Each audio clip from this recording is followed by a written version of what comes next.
Makusu est devenu un véritable griot du régime tyrannique de Denis Sassou Nguesso devant des journalistes aux ordres.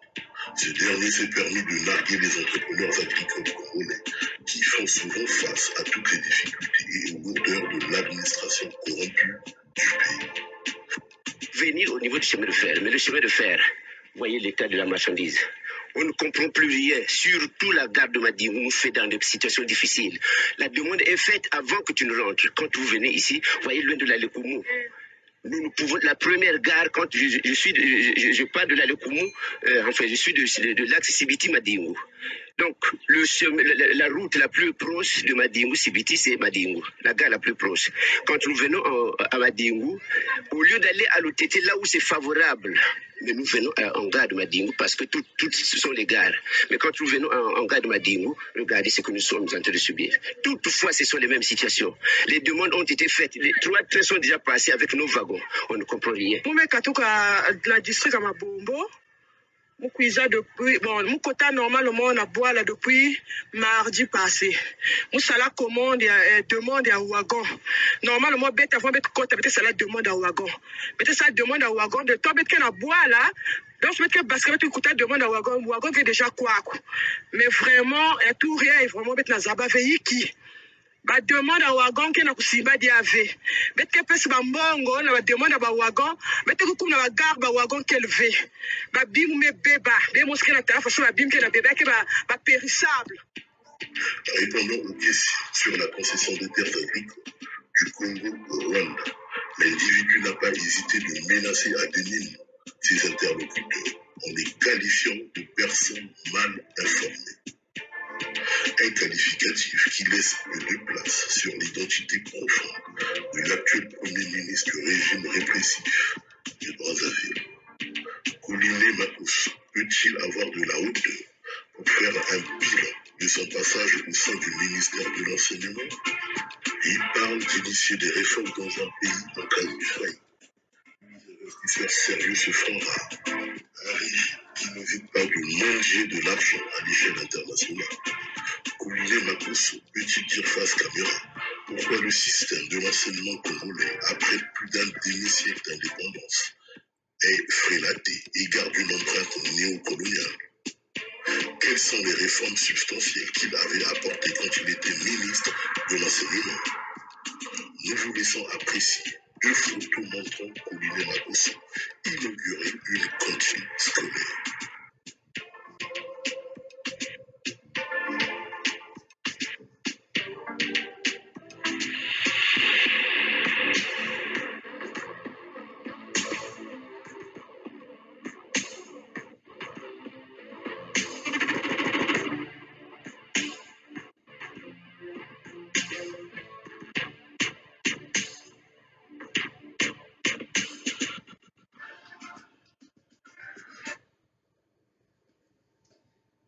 Bonjour, bonjour chers compatriotes, bonjour les amis du tiers-monde, bonjour peuple Congo, bonjour les membres de la Fédération Sud-Congo.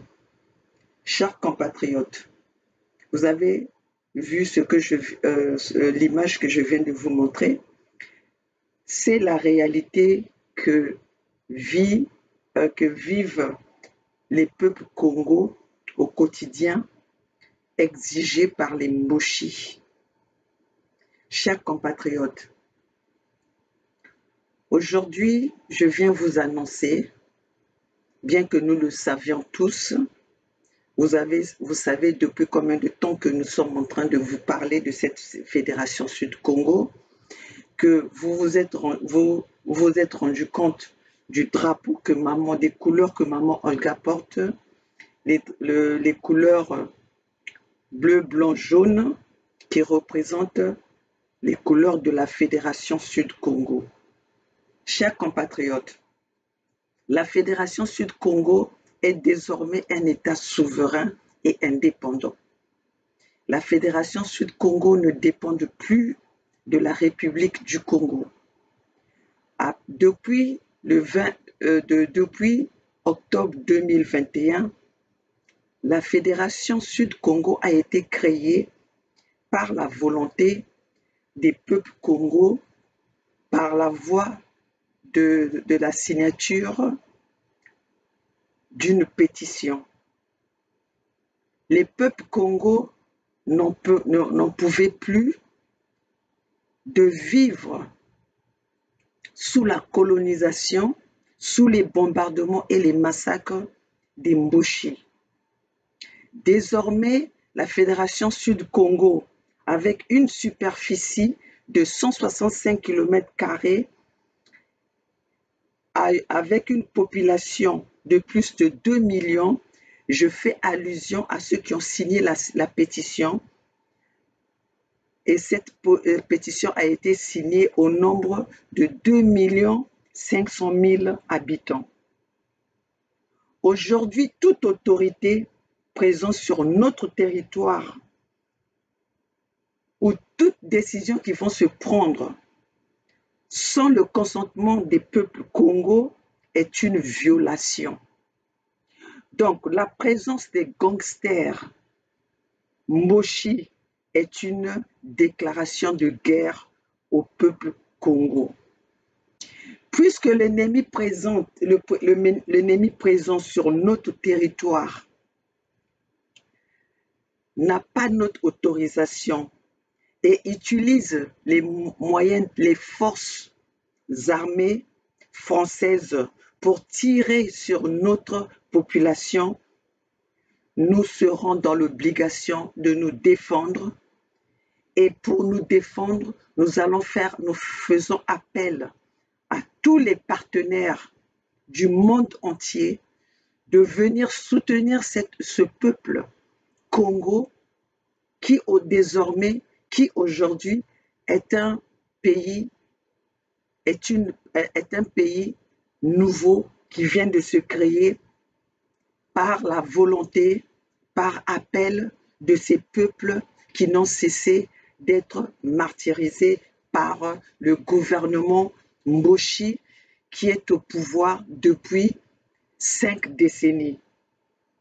Donc, chers compatriotes des peuples Congo, désormais le Sud Congo, la Fédération Sud Congo est de 165 km² à partir de Léfini jusqu'à Luango. Donc, la vente de 12 000 hectares de nos terres vendues aux Rwandais est une violation, est une provocation par le fils Mboshi, Christelle Denis Sassou Nguesso sur notre territoire.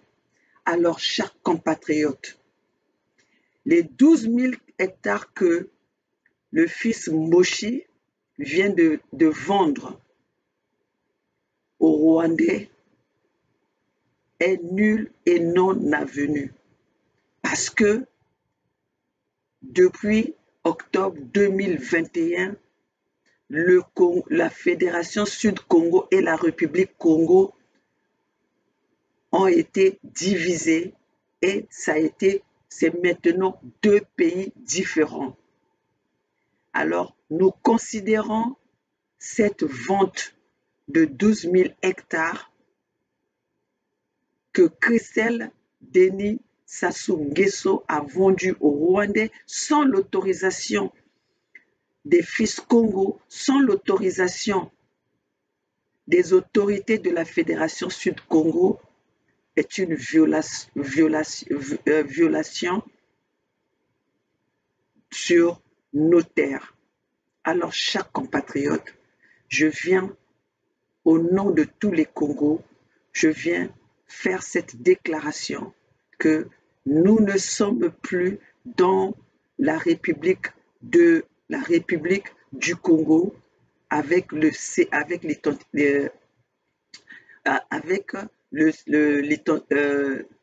grand C, mais nous sommes une république, nous sommes une fédération du Sud Congo et nous sommes désormais souverains. Alors tout ce qui se passera aujourd'hui sur notre territoire, sans le consentement, sans la volonté de ce peuple et ses leaders ne sera que nul et non avenu et serait considéré comme une violation, comme une provocation de guerre. Alors, chers compatriotes Congo, chers fils Congo, désormais, vous n'accepterez plus qu'un Boshi ou le gouvernement des Boshi vienne vous donner ou vous donner des lois ou des règles à suivre. Alors, chers compatriotes, ce que nous sommes en train de faire, les Français le savent, le Congo nous appartient, le territoire Congo nous appartient et nous sommes dans notre obligation de protéger nos territoires, de protéger nos matières premières, de protéger nos peuples. Alors, vive la Fédération Sud-Congo, vive l'unité Sud-Congo, vive le peuple Congo et ses leaders. Nous sommes désormais libres, nous sommes une fédération souveraine et indépendante. Nous dépendons que de nos peuples et nous allons développer notre peuple, notre peuple et notre territoire, notre pays. Et nous sommes dans le droit d'aller chercher les partenaires qui vont travailler avec nous dans le sens de développement de notre Congo. Vive l'unité l'unité Sud-Congo. Le peuple gagne toujours. Vive la libération de notre peuple.